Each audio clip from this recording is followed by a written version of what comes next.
Hey guys, Kyle here. So, just before the show starts, I wanted to mention our Patreon. You can pay us $1 a month as a thank you, as a tip. You can pay $2 a month to get access to one of our bonus content shows, episodes 2 days early, and a secret Discord chat where all of our Patreon donors get to go and hang out and talk with us directly. Then there's a $5 tier that you can donate to get access to a whole bunch more content. We have multiple bonus episodes on there. So please check it out. Patreon.com/itgetsweird. We don't advertise, we don't make money. So check it out and throw some money if you think that would be cool. Thanks.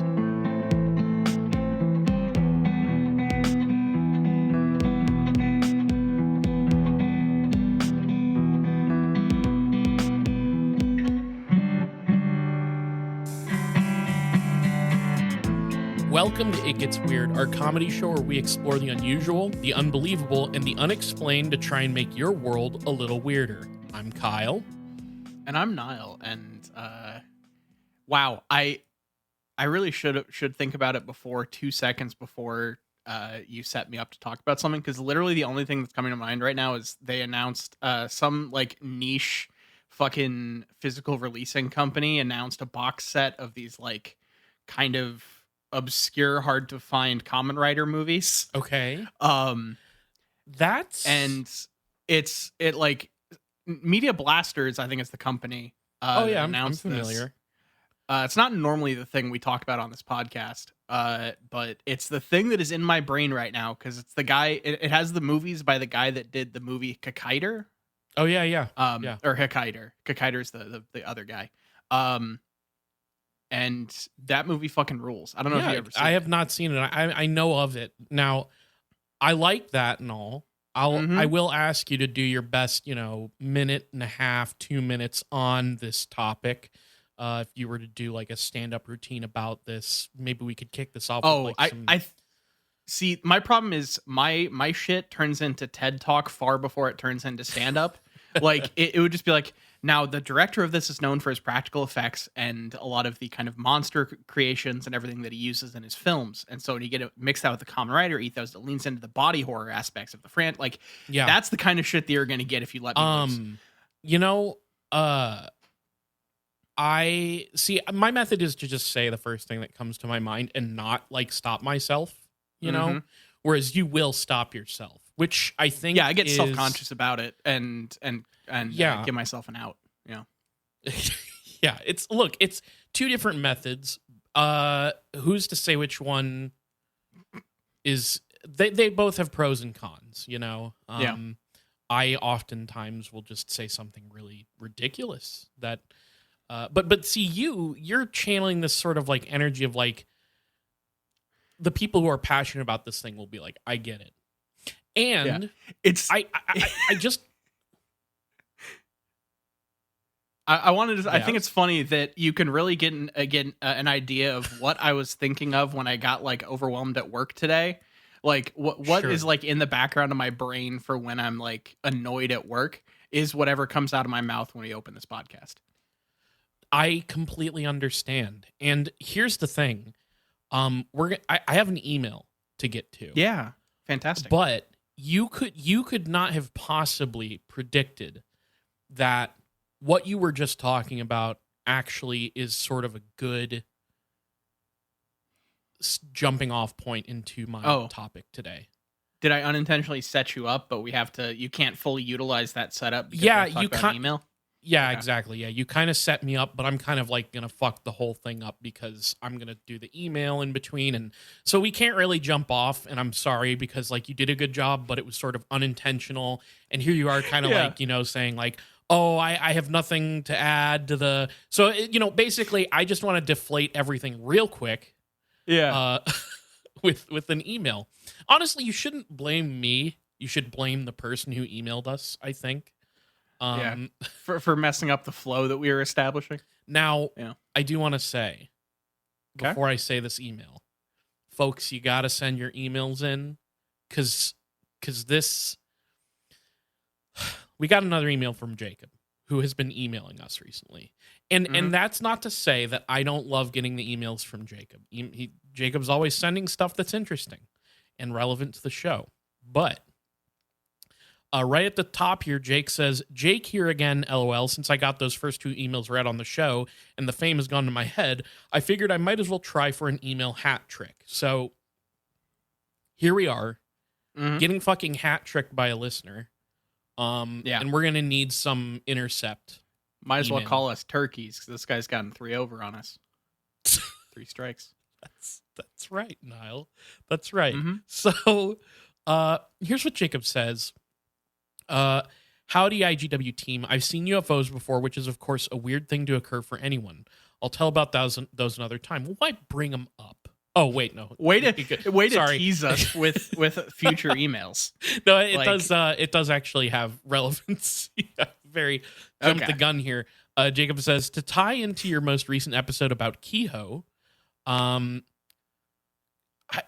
Jacob, I'm going to tell you right here, I'm really debating on whether or not I want to read out your jokes.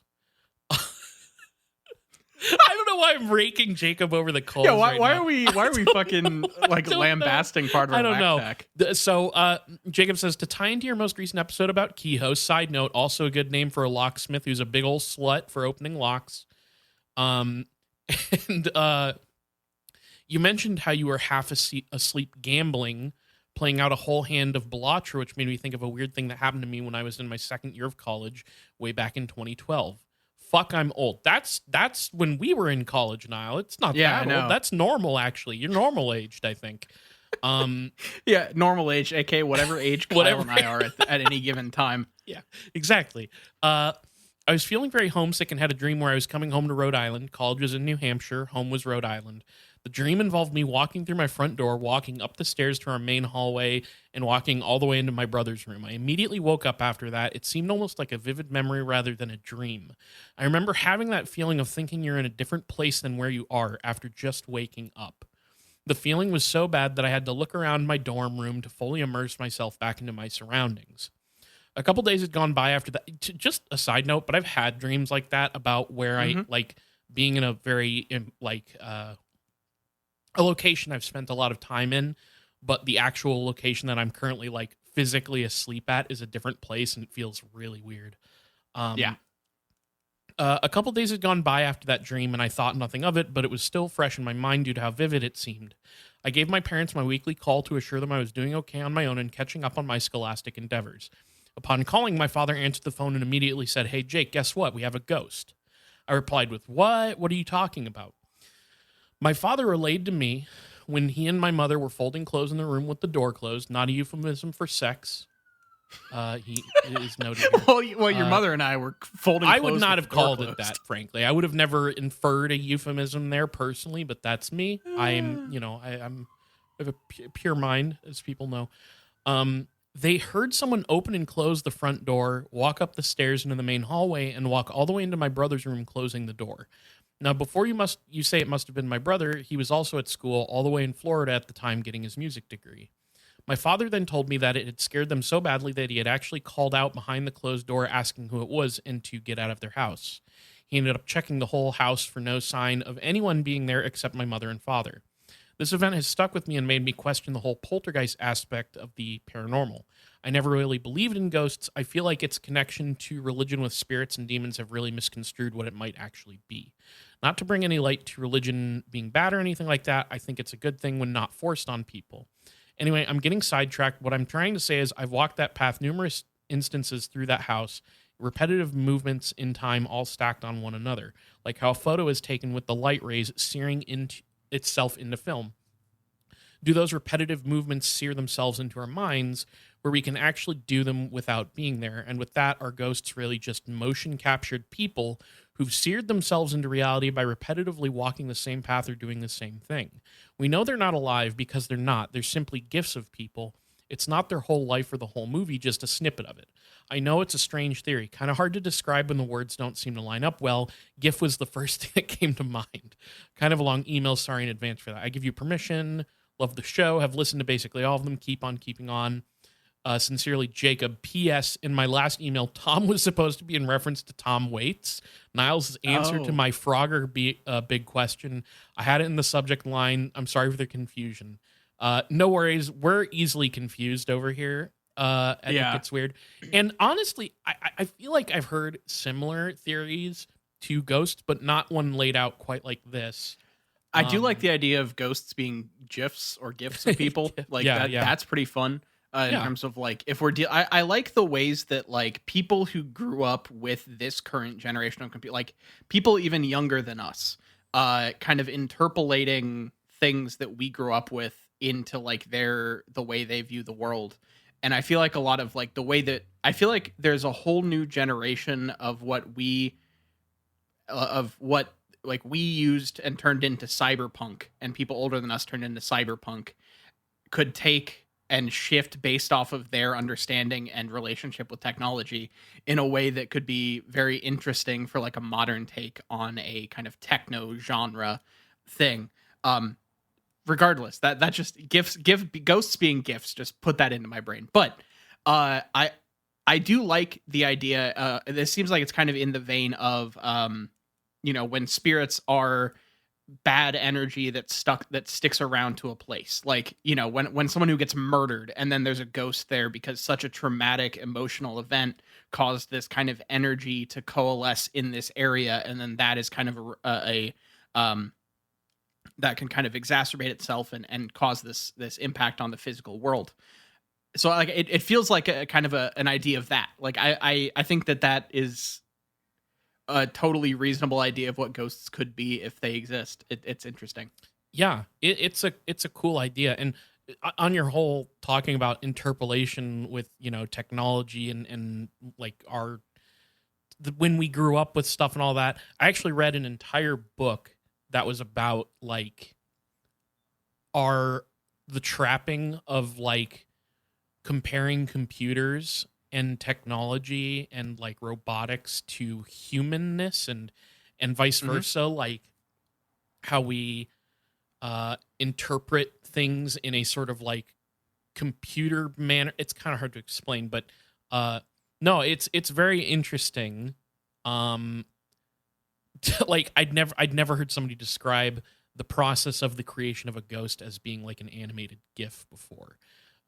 Which But it makes sense. It's like a yeah, it's like a yeah. looping shadow of this No, thing. I It's understand it yeah. completely. I was able to understand completely. I wasn't smacking the idea down. Just wanted to say I'd never heard it before, and it makes Yeah. sense, and it works for that idea. I don't, I'm a little I'm hot. I think as far as the various phenomena goes, I'm like the most skeptical of paranormal, especially ghosts.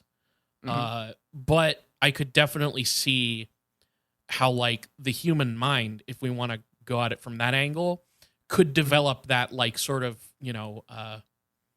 there's so you're so used to a particular process that like you sort of maybe mentally assume that it's happening or it's coming or whatever. Whether or not you projected your consciousness into that like location and repeated a gif loop of your usual uh uh uh uh uh you know walkthrough of the house. I don't know, that's fun, but I think that would be the It, more supernatural explanation, right? it is funny to think of ghosts as operating on kind of like Dark Souls tip logic, where it's just like you walk over a point on the ground and a prefab like GIF just starts to like walk in front of you and says fractured butthole, and then you walk Yeah. off a cliff. Like, you know? Yeah. I honestly would be like way more amenable to the idea of ghosts, like less scared if like every time you encountered one, it left a funny message, like try tongue butthole or Yeah, try there you go. finger butthole or whatever. That would be great. I would that I think would be the preferable experience to ghosts. Now, Niall, Yeah. I love all that, but it's time to get into our actual topic. All right, we're talking about something today. This week. Oh, and thank you for the email, Jacob. I Yeah, mean, thank you. I appreciate you sending the emails, but like, let's get some variance in here. Let's get some diversity of email. That's I'm all about what is it, DEI or whatever. Oh, the fucking woke video game shit. Is that what you're referencing? Yeah. Yeah. Oh wait, no, it's more than that. Sorry, I've only heard. I was very unaware of this term until people started yelling about it in Oh regards to no. video games. I've been hearing it for like over 2 years at my corporate job, my Oh, okay. corporate drone work. Like they've been saying that shit for a long time. So, uh, but yeah, Niall, cat's out of the bag this week. I went yokai adjacent. Hell yeah! Um, All right, let's travel back to the world of yokai. Yeah, I'm gonna say that this one doesn't count towards my like once a year yokai episode necessarily, but Okay, you're sneaking this one in as a loophole. Yeah, kind of. Yeah, because like it's not like referred to very much as yokai, but after we have defined yokai in the previous episodes, and talked about like what that term generally means, and it's way broader than the internet might have you believe sometimes. I'm going to go ahead and say these are kind of like these are what I'm about to talk about are yokai, but the reason I decided to do them is they appear on cryptid wikis, like all over cryptid stuff. Okay. Which is interesting. I basically I found this topic by clipping on a like microbiology cryptid subsection thing and discovered it was just this. It was just the this. World's smallest cryptids is what we're dealing with right now. Sort of. So yeah, like if you remember in our previous discussions, the term yokai can be used to refer to a lot of different creatures, spirits, or even inexplicable phenomena and illnesses. And for this one, we're going to medieval Japan to learn about the Mushi yokai in a book called the Harikikigaki. Now, Niall, I'm guess. So you don't know the word Mushi, do you? Not in a way that I can pull. You know, like you might say it and then I'll be like, oh, okay, but I don't. Mushi means like a bug, an insect. Okay. And I also am pretty sure this has been a long-standing mystery for me. And maybe I should just Google it. I haven't Googled it. But I remember learning and seeing in Japanese media that when they pick up the phone, they'll say mushi mushi. Oh, yeah. And I don't know why. I'm not sure why that's the phone greeting. And I'm curious. There's probably an answer to this, and I'll probably Google it after, but I don't know it as of right now. So to kick off this particular story, it's very funny to imagine someone holding a phone up and just going bug. I know it's right. I want to know what that's about. Yeah, I'm sure it's like it's just like one of those things where it sounds like another word or whatever, but maybe Well, so I sort of wonder if it. Well, I don't know. Well, I'll Google it and I can bring it up on the next episode or something. But this one is. I want to kick it off with a little tidbit that I got from a 2006 article for the Japan Times Online that sort of sets the scene for what we're going to discuss, because like all the good yokai stuff, this is deeply connected to like spiritual belief and culture and society and history. It's a big part of why I love these is like the historical and like spiritual origins are always really interesting, and usually has these like weird mythology stories associated with them. So this is an article titled "So What the Heck Is That? Samurai Scarecrows." And a reader writes in asking this Alice person, Alice Gordenker, who I guess used to write for the Japan Times Online. And they were asking about these straw scarecrows that were decorated like samurai that were outside of a Shinto shrine in the Abe district of Sodegaura. And it's explained that these scarecrows were likely created to ward off diseases. And here's what the article says. This is the intro to our topic. It says this. Until the late 19th century, Japanese people believed illness was spread by evil gods called yaku-byogami. At first, these gods were thought to take human form, but later, Influenced by thinking in texts from China, some people came to think of them as little beasties small enough to enter the body. Everything I just said is the intro to our topic. I'm going to unpack all of that. Okay. But this article says the Kyushu National Museum in Fukuoka, which opened a year ago as Japan's newest national museum, owns a very interesting book called the Harikikigaki. Written in 1568, mostly about acupuncture, this rare text includes 63 color depictions of the various mushi, or bugs, then believed to cause disease. So we're basically talking about like the Japanese folkloric understanding of germs here. Yeah. Yes. Okay. But here's the thing.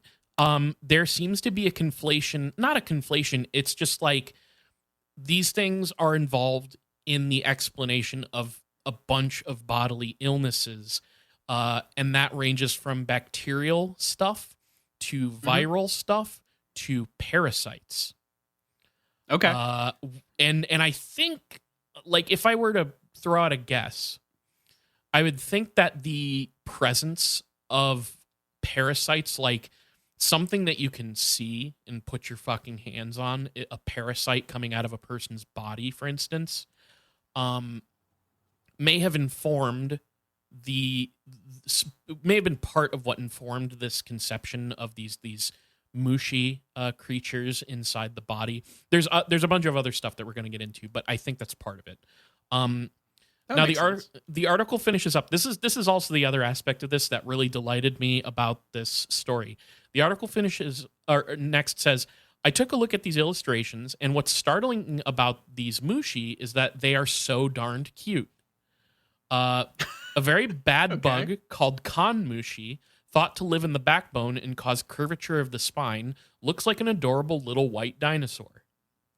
The bug responsible for heart disease is depicted as a short-legged pony. Another looks like a child's drawing of a furry moth complete with smiley face.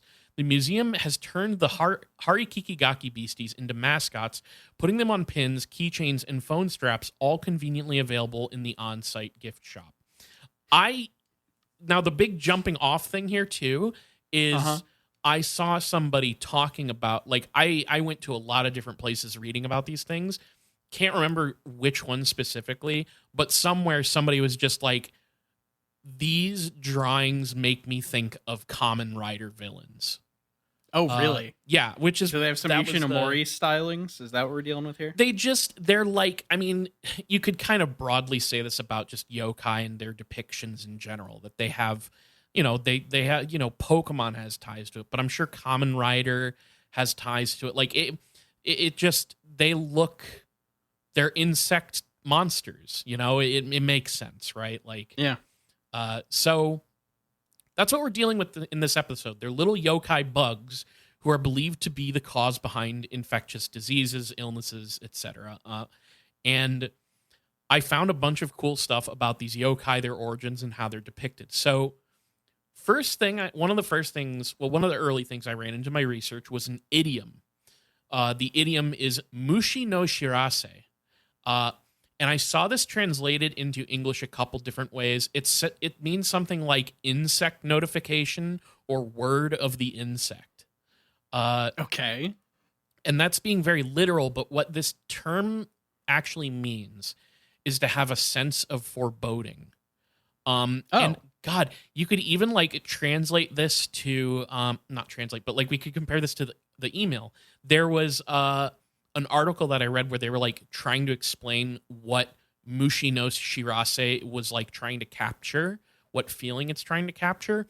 And one of the things that it said is like, you hear a bell being rung in your like shrine, even though nobody's there. They're like trying to capture this ominous feeling that something's kind of coming. this like sense of ominous dread almost. Yeah. Okay. So when you look into this idiom and its origins, it seems to be that it is a term that is also related to or comes from the same source of the tales of the Mushi from the Harikikigaki. And we had previously discussed the influence of Chinese culture and religion and all kinds of stuff in Japan way early on, and how that, in turn, this would influence yokai mythology. Well, the same is true here. And this is maybe one of my favorite like mythology things surrounding this stuff I've ever read. So the relationship between insects and the human body seems to have an origin in a Taoist belief known as sanshi, or sometimes sanshu in Japanese, which would be something along the lines of three corpses. This shit is so awesome. So basically, the idea, specifically in the Japanese tradition, I think that there's some differentiations in the like actual Chinese Taoist version of this. Okay. But I got the Japanese version of it. So there are three insects that live in the human body from birth. There's one in the head, one in the chest, and one in the legs. And in the older Chinese Taoist version, they're basically little demonic creatures that live inside you. But I don't think that in the Chinese one it was in your legs. It was like head, chest, abdomen. For the Chinese. Okay. So while these three insects get referred to as the three corpses, it's likely the translation is something more like the corpse bringers, because this seems to refer to the role that these creatures would play in our bodies. So these creatures, what these insects that would do is inside our body, they can watch us. They can spy on everything we do and say, and they make note of our actions. Then every 60 days, these insects would leave our bodies in our sleep to report our misdeeds and transgressions to the gods. Specifically, these insects would report to Enmadayo, the Lord of Hell, which is, he's like the wrathful judge of the dead. In Jigoku, Japanese Buddhist hell. Yeah, I've seen the film. I know, we watched that together. Yeah. So yeah, picture just a bunch of bugs flying down into that place and just like whispering in this deity's ear, like Niall said a bunch of crazy fucked up shit the other day about the gods. He was like cursing you guys. So that's what they're doing. Shaking his fist at the gods. Yeah, exactly. All right. So these fucking you just have like three fucking spies in your body at all times. Yeah. From birth. That will just like leave you while you're sleeping to go like snitch on your sins to the god. Yeah, okay. Exactly. And fucking it's eliminate awesome. Look, ACAB includes the three fucking snitch bugs in your body. Okay? It's like, I don't know, it's such a weird idea to me too, because like for what I can, the thing is like, I feel like I can only like analyze this idea from the fucked up, contemporary Christian moralism that I grew up surrounded by, like like, I don't know, the idea of sin, it's like, I don't know, it's interesting. Well, I don't have a good analysis of this idea, I guess is what I'm saying. What was funny is like the first thing that I thought of when you said this was like, oh, you have fucking three little Santas in your body.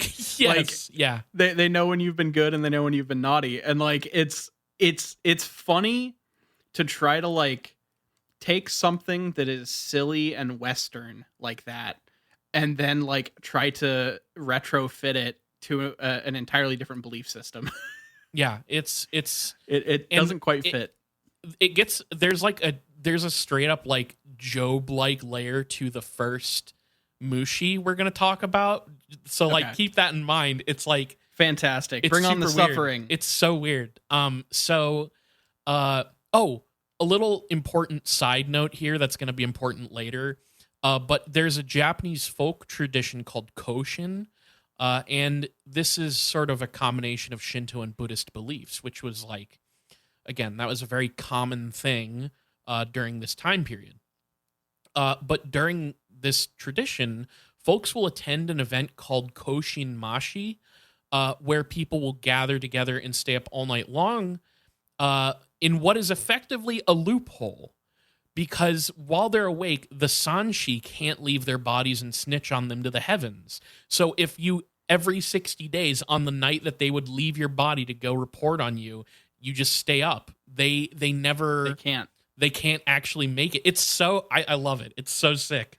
So every 60 days, you just got to get together with your friends. You can and stay cheat up God. All right. You can cheat the gods. It's so good. We're going to stay up and watch the entire extended Lord of the Rings trilogy. Why? Why? Is it like, no, we're going to cheat God. We're kind of trying to cheat God with this one. This is like, there's a utilitarian reason for us being up all night. Oh, I did some real bad shit in the last 60 days, and I don't want God to know about it. So I'm like, I've got a full fucking 12-pack of Red Bull sitting in the fridge to keep me up all night. Here's my question that, like, I'd have to do a really deep dive on this particular practice and belief. I'm curious and all if it's the same question I have. What happens if you, like, build this up over your decades of life? Yep. Like, is it just, do you get sent to insta super hell? Or like if you have not, if you've survived 60 days at a time for, like, say 5 years, if you miss one of those 60 days and don't stay up, do then your, like, little fucking well-fed little shits in your body go out and just, like, I don't know, catch all, like, the god is like, oh, I haven't seen you in a while, and he's like, oh yeah, they tricked me, we got him. I've got, like, a fucking 16,000 page Word document of all their sins from the past 5 years. I don't know. It's very karma-esque, right? Like, I really don't know how that works, though.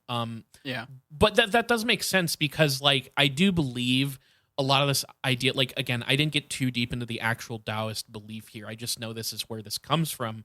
But I was reading how, like, they're sort of like it's like sort of mediating the relationship with escaping samsara and stuff like that. Like, it's the Buddhist beliefs, which I believe that's Buddhism, right? I am not confident enough to say. I honestly should just, like, read about this stuff, because I don't have a good answer to any of what we just said, but I do like it a lot. So it's said that when the Sanshi do report your misdeeds to the gods, then the gods will take action. Sometimes this means that they'll just shorten your lifespan. But then, like, these insects could like inflict disease on you, like, as a punishment. And in some cases, it was believed that these bugs could even influence you to commit evil deeds. Like, they almost feel like they're, like, a mythological, like, manifestation of conscience in a way. Yeah, and like, that feels somewhat in line with the, like, kind of devil leading you towards temptation type beliefs. Does it feel like that in reality, or is it kind of? Yeah. I can't say if that's, like, if there's, like, if there's, like, a connection there, but yeah, it seems like that. But this belief was pretty widespread during the Heian era. God damn, that's about 794 to 1185 CE. But then in the Edo period, we have evidence of a somewhat similar but not quite the same belief, which Edo period would be 1603 to 1868. So instead of a mere 3 bugs living inside us, a lot of people believe that there were instead 9.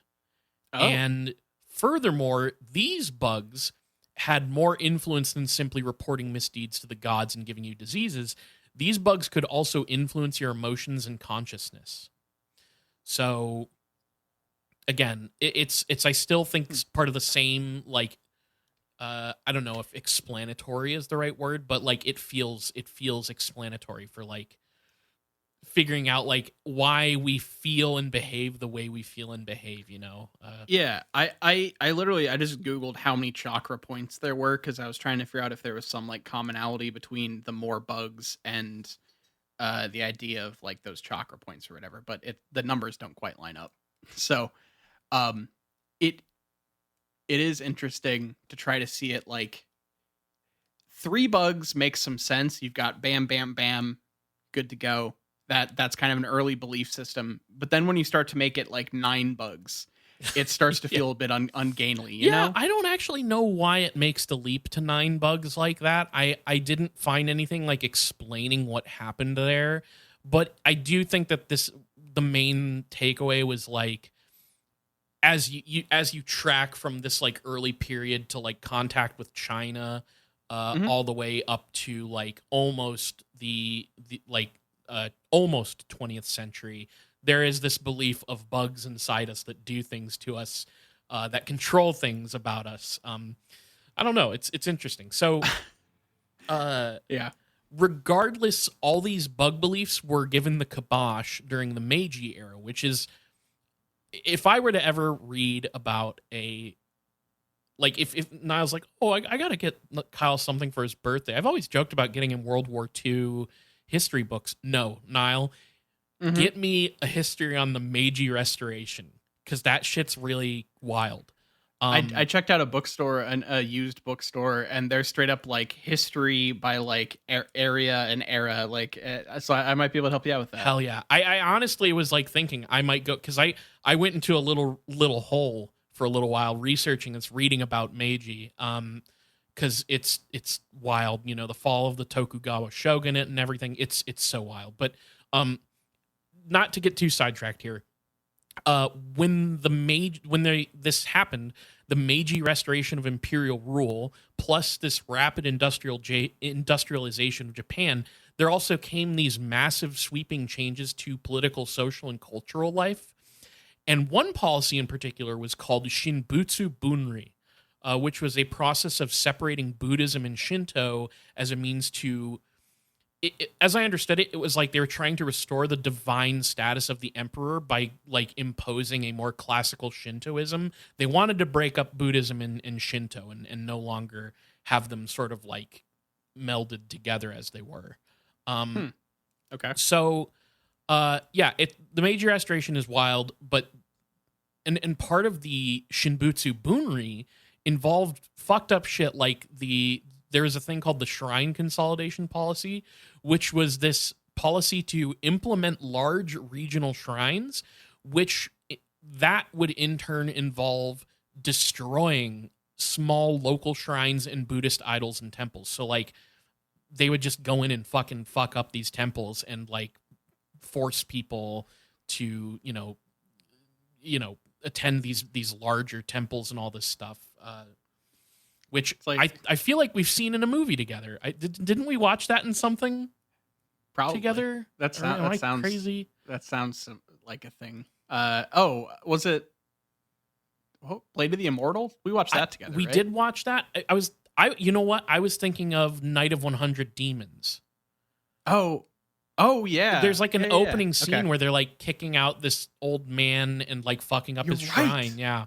So I do believe That's that's 100%. what this is in reference to. So, um, so anyways, point is, after this massive upheaval, we have evidence that these sort of beliefs permeated things still, because the idiom mushi no shirase seems to carry the body bug belief with it. It's probably from all this stuff we talked about. And even beyond that, we also have these weird little body bug yokai stories from the the Heian period. So at the start, I mentioned a text called the Harikikigaki, written in 1568. Now, one weird thing I noticed is that basically every single online English source on the Harikikigaki will tell you that the original author of the text is a now unknown Osakan, like a resident of Osaka.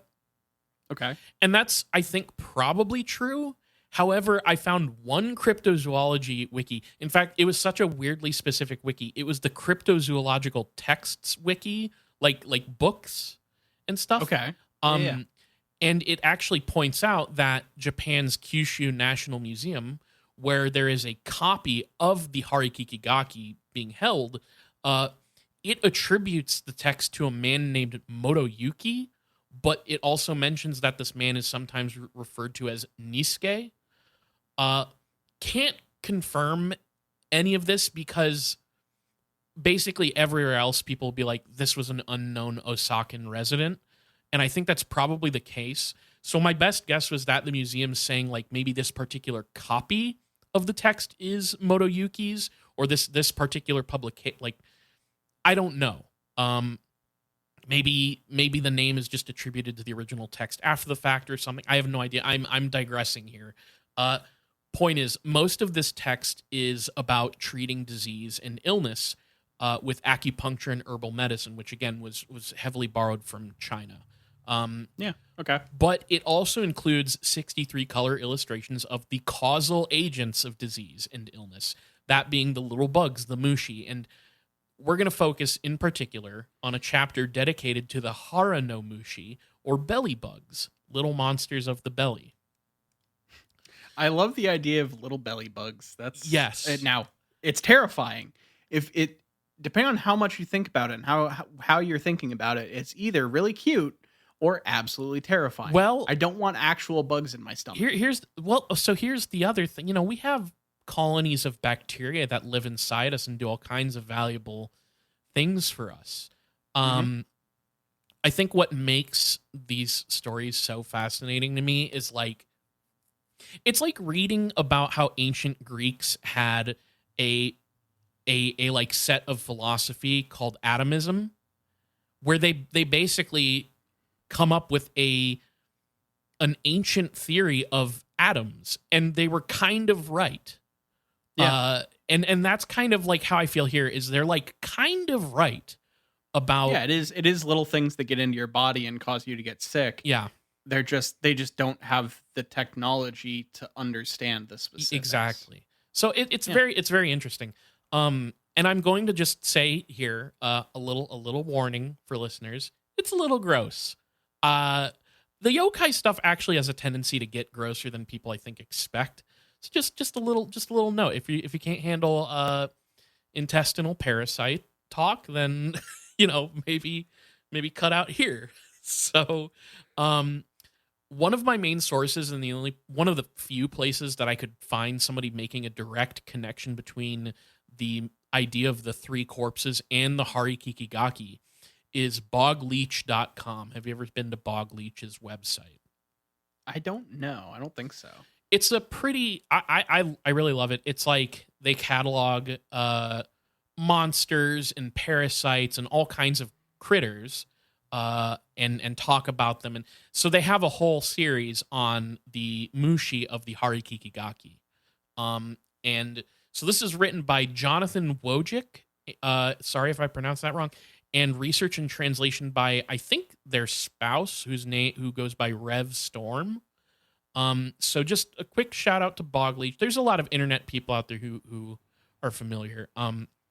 But this is one of the best places I found some descriptions of the mushi, plus a comparison with a real life parasite that may have been the inspiration, which I'm not gonna do so much. But if you want to read about that, because like what they'll do is they'll talk about the mushi, and then they'll be like, all right, this is like the closest approximation to the real life thing that we know about is this fucked up, nasty little parasite. So, yeah, I don't need a lot of those. I'm not gonna do. I'm gonna talk about more of the fantasy side of it, so the yokai side of it. But in Wojcik's own words, here's what they say on the website. Quote: limited to a world before the invention of the microscope or even the discovery of the cell, most of the belly bugs are heavily distorted from reality, and many are fabricated outright by the author's imagination. Yet even those they wove from whole cloth exhibit a staggeringly reasonable approximation of how parasitic organisms function.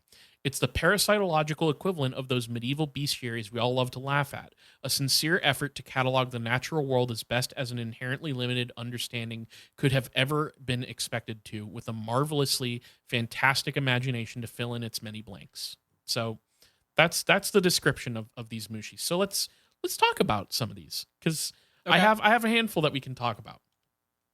So the first guy, maybe the flagship guy, Bogleech makes note of this too, is the Pikachu of they literally make that joke. They literally make the joke in the blog post.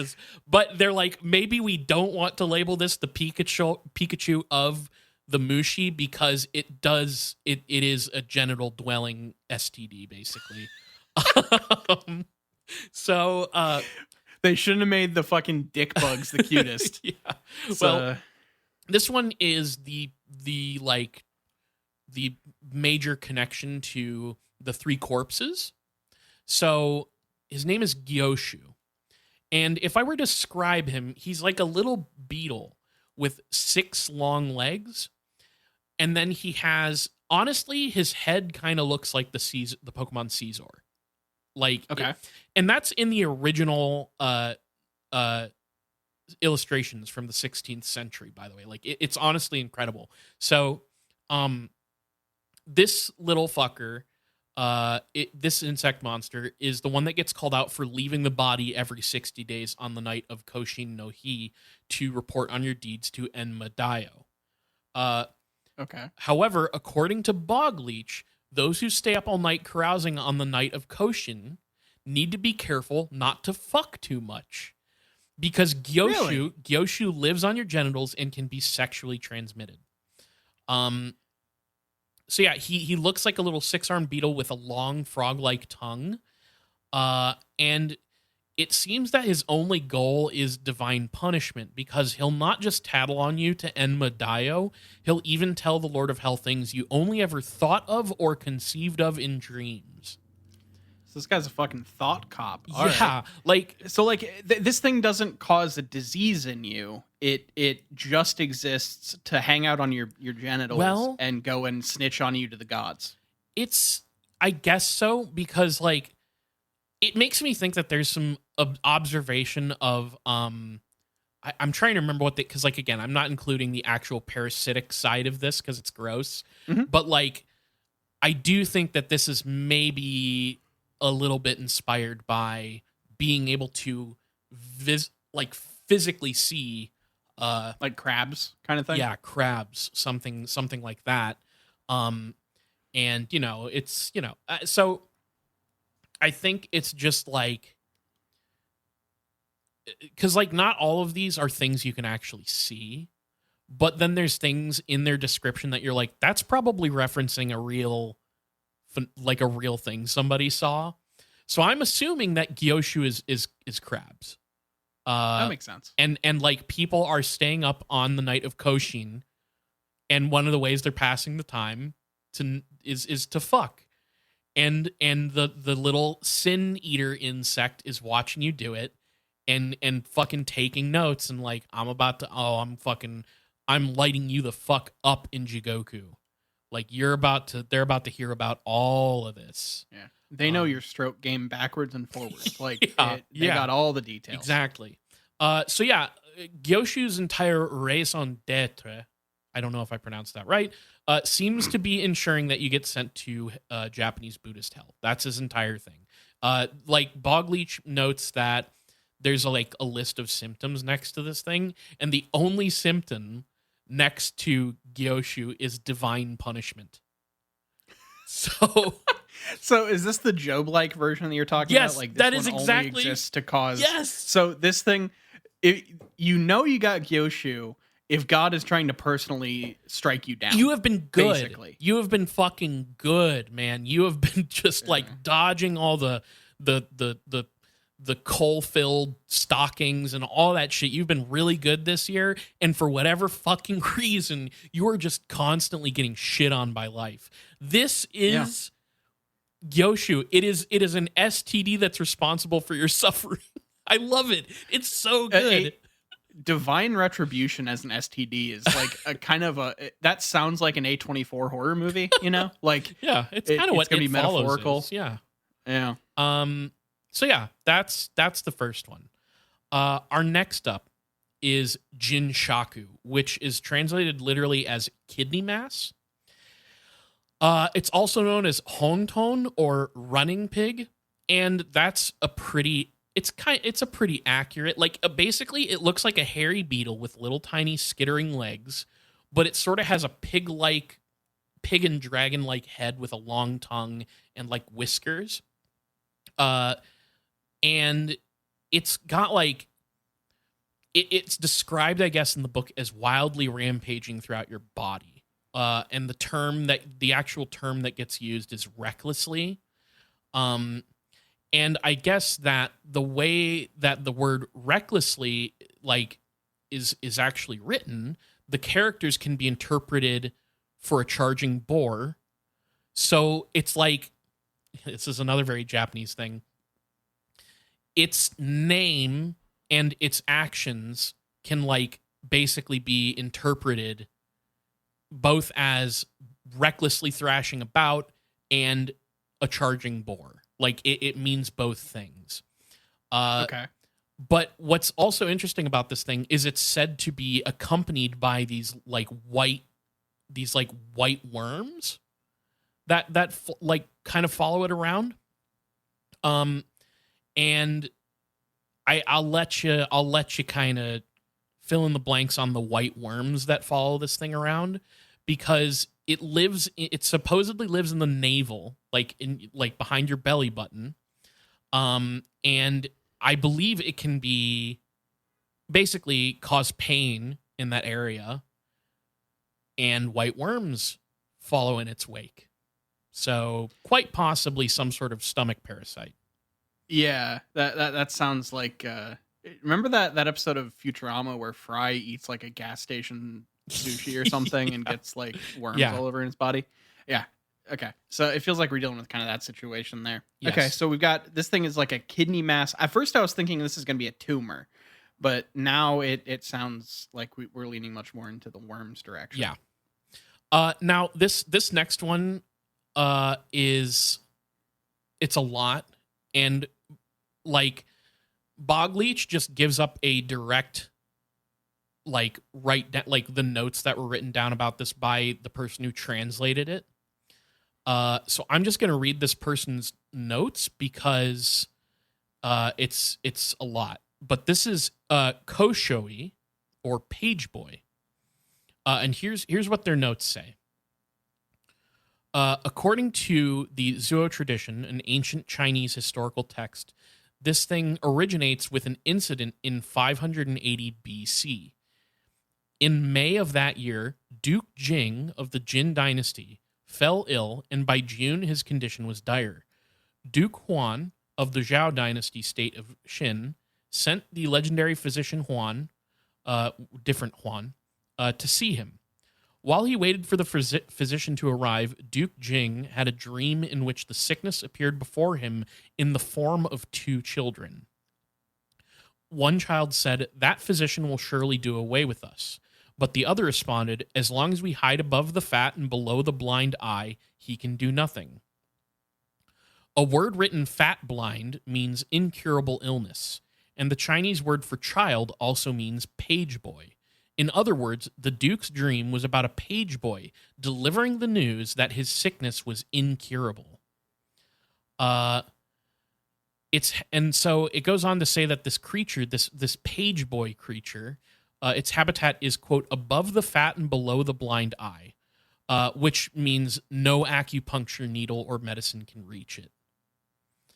And Okay. It has eyes, nose, and a mouth on its flesh-colored, childlike face on which it grows a white beard. Its body is like that of a white snake, and its tail is yellow. It prattles on like a child and loves sweet sake. Those possessed by this bug are seized by an incurable illness. It could not be cured even by the legendary physician. No medical treatment proved effective, since its hat repelled medicine, and it hid in a place no needle could reach. So this is like, it's a white worm. It's so fucking wild looking. It's a long white worm. It has it has like the face of a boy. It has a white beard, and it wears a hat. And it basically is a sign you are going to die, I think. Like it's like you are going to fall ill. This thing will, and you cannot treat it because it hides in a place that cannot be reached. And its hat because their two weapons are fucking like herbal medicine and acupuncture, and both of those things don't work on it. Okay. At first, I thought we were like describing sperm or something, but then I realized we're talking about intestinal parasites. It's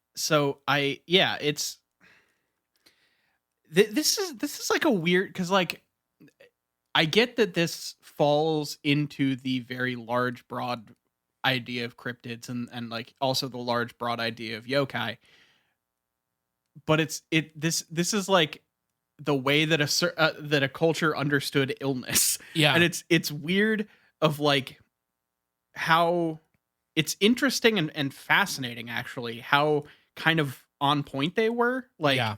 they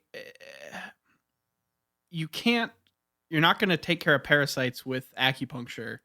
Uh so they got that right.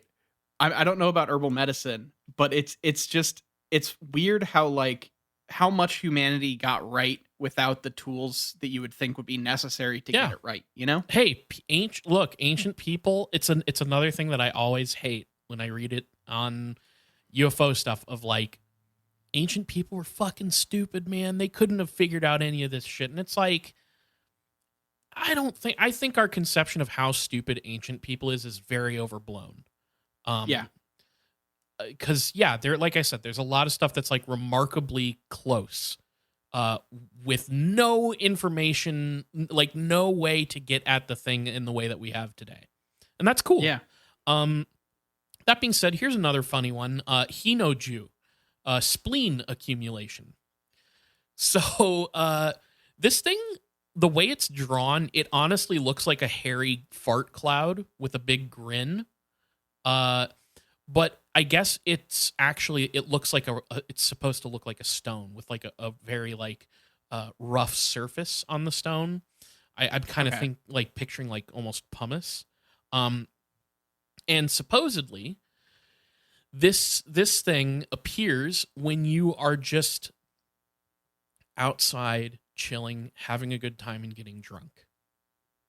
And what'll happen is it will cause you it can, I guess, roll around inside your body, and it will cause you pain and injury as it knocks you around from the inside. And you will end up with an injury that feels or looks as if you had fallen on top of a hard boulder.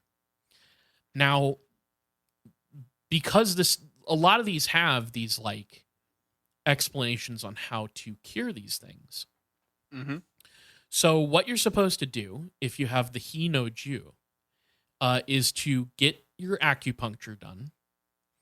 And then the person possessed by this creature should be taken, quote, to a rock garden with only the most splendid boulders. And when you do that, the Hinoju will become so impassioned about meeting fellow Hinoju that it will, quote, put the spleen in proper order, leaving it healed as it like leaves your body. And it's described in the bog leech thing as like it's tidying up to try and impress the other rocks that it's meeting. Like it's like, you know, you have a guest over for dinner and you really clean the shit out of your place. That's Yeah. kind of what this is. But you can get it out of your body by showing it a bunch of other rocks, and it like goes nuts in excitement. It's kind of wild that I decided the time to say, "Oh yeah, they got a lot of shit really right." That's Was why- 30 seconds before you were like, "This thing will Yeah, leave your it's body like a if it sees some rock. cool enough rocks." If you get Like- drunk, it'll like hurt you. At first, I really thought, okay, so this is gonna be like a kidney stone, and it's gonna be very simple. You break it up with like, you know, you're supposed to take this certain diet or whatever. No, you're supposed to like, if it feels like you landed on a very pretty boulder and your stomach hurts, you should go get acupuncture done and then go see the nicest rocks in all the land, and you might be cured. You'll be fine. I That's how you get rid of it. that rules. Yeah. I like more diseases should be cured with tourism. It's Yeah. kind of like you know how people are like, oh yeah, my uncle has like a really delicate constitution, so we're gonna move to like Arizona where that the came up temperature is better. A lot in like turn of the century in the 19th to 20th century. Like there were all kinds of things about like people having to like move somewhere nice so that they got better oxygen because they had like, I don't know, tuberculosis or whatever. Like that's everywhere. And yeah, so that to cure getting drunk and making yourself have a tummy ache, Yeah, you got to just go look at some really good rocks. go hang out at fucking Mount Rushmore, and Yeah. and your body will like be cured instantly. Yeah, exactly. Or maybe Mount Rushmore isn't its style. It needs to go to like Red Rocks or something. Like it's got to be the Badlands or something. Like it's got to be something a little more natural and a little less, you know, disgustingly patriotic and an attack on nature, as some would call Mount Rushmore. Yes, exactly. Okay, so next up we have Mushi, which is the lung Mhm. bug. Now this thing, I'm gonna be real, it kind of looks like a shrimp to me. It looks like a shrimp with like wings, Like the animal shrimp, or like a peeled and like a cooked like peeled shrimp. cooked shrimp. Like if you took a shrimp and straightened it out, like you put a straightener, Oh, okay. took a straightener and, Yeah, and yeah. straightened out that shrimp and it was peeled. That's kind of what it looks like. But it also has like wings. Now bog leech likens it to a maggot, and that makes sense for so many reasons. But it has like a big fucking floppy red tongue for a tail.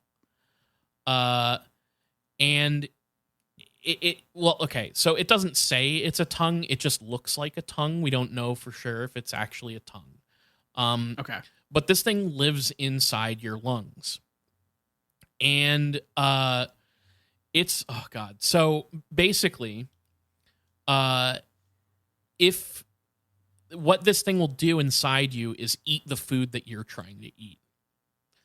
In your lungs?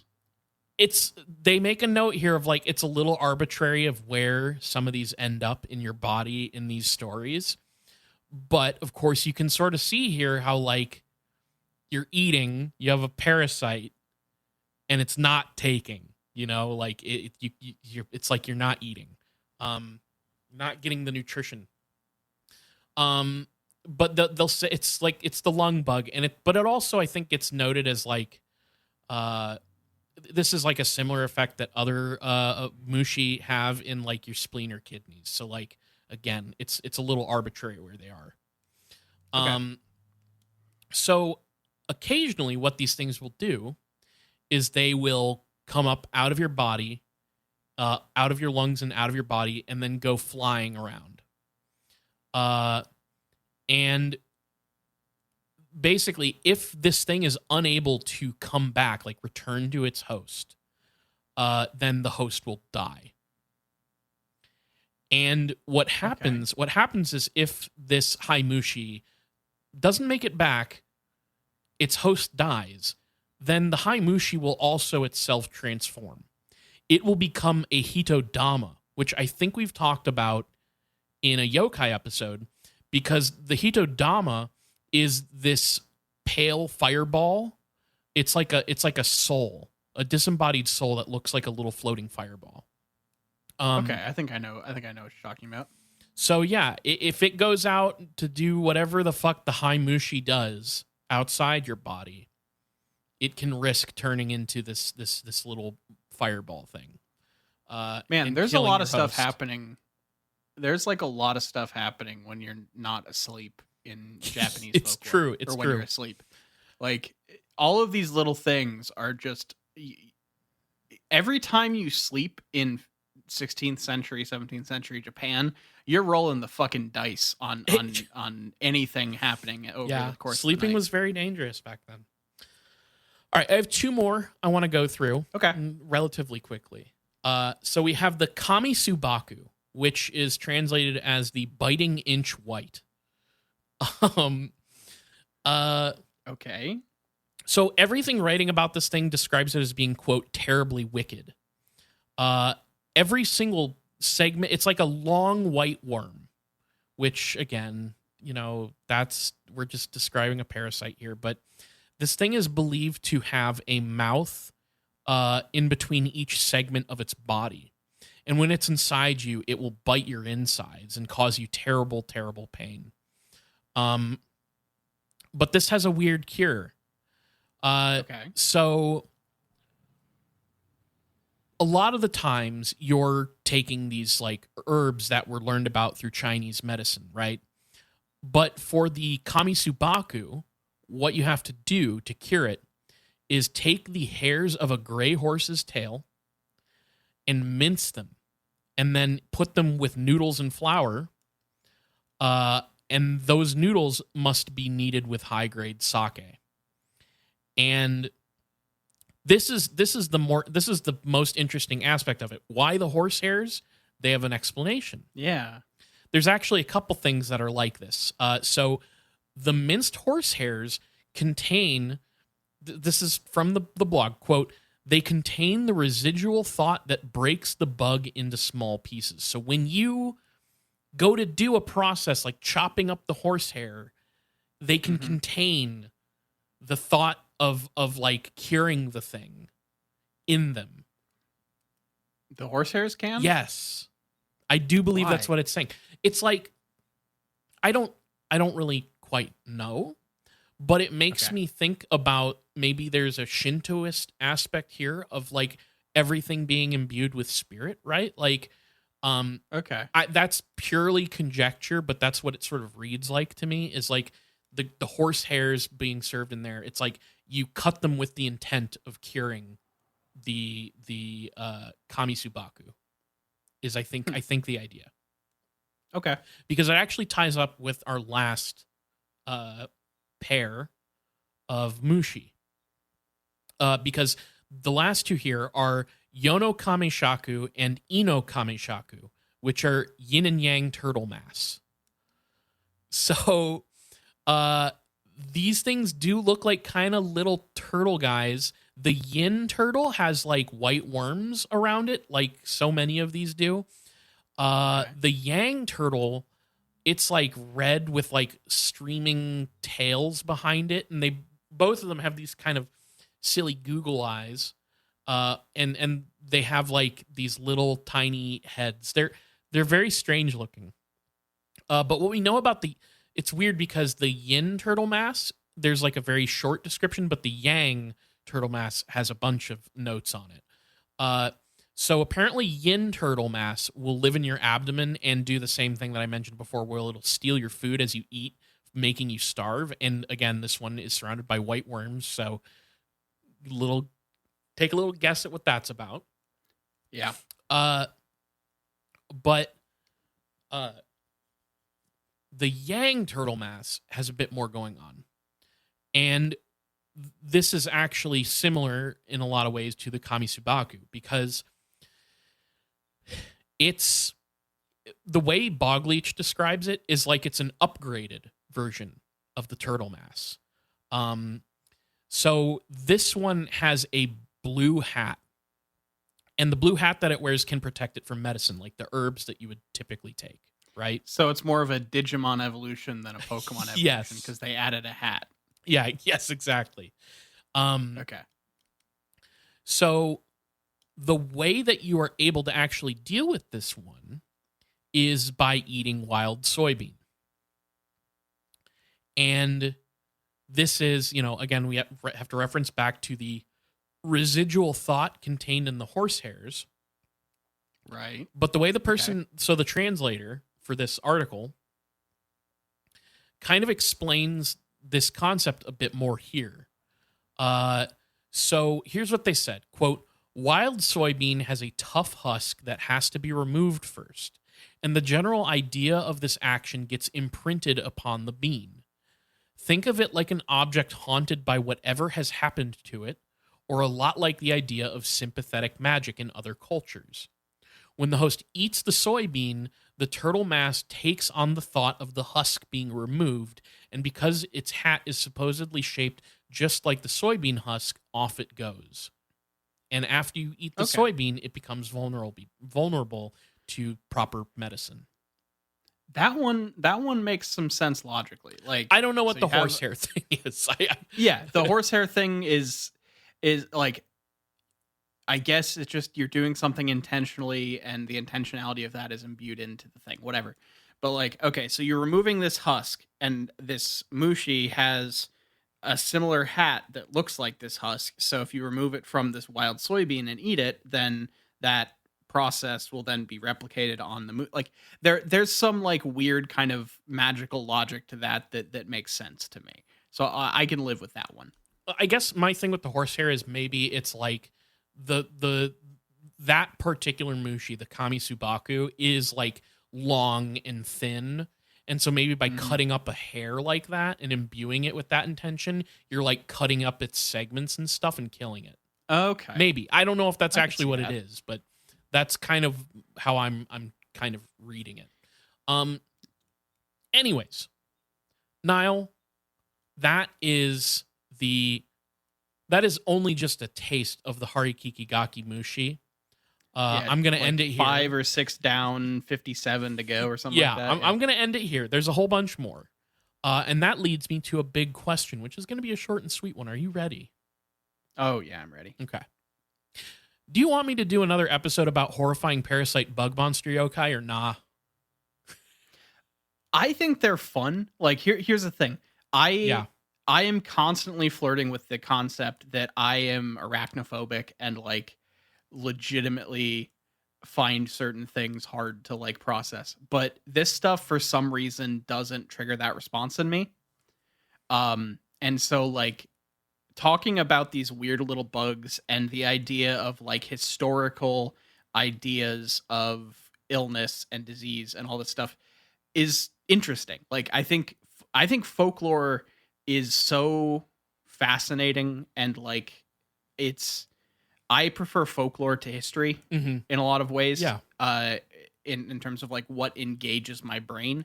So I would vote yeah. Yeah. Okay. Yeah, Okay. yeah, yeah. Because You know? I also say yes. I guess this is a weird one for me to answer, but like, Yeah, you know, you're kind of asking yourself well, if you at want the more same of time, yourself. I was like, I didn't want to like, put you in a spot where you have to listen to something that makes you so uncomfortable. But Yeah. there wasn't any spider content that I could find, so Yeah. and I I'm kind of forcing myself into a spot where I'm dealing with something that makes me severely uncomfortable, which is like blood sucking parasites are my I I don't have to deal with blood sucking parasites crawling around my living room or whatever, so Mhm. like I'm not confronted with it on a regular basis. So like Yeah. I some of the images I saw made me uncomfortable, but I did find everything else very, very fascinating. It's like a Yeah, and subgenre of yokai. I'm sure whenever you would like the things that were uncomfortable, it's when like you have a picture of a cut of a cute little like illustration right next to an actual blown up version of a parasite. And you're like, Yes. I don't want to see that. Yes. It's Um, but at the same time, I'm a weirdo who like is like fascinated by repulsive horror. So like it also works for me and freaks me out in like equal parts. So yeah. anyways, that is the Harano Mushi, just a few of them of the Harikikigaki, which I'm gonna go ahead and say is like yokai stuff. There you go. And you're the authority. Well, Like, you get to decide that. I don't know about that, but I get a lot of information for other people who have actual some level of authority on the subject. So, anyways, Yeah.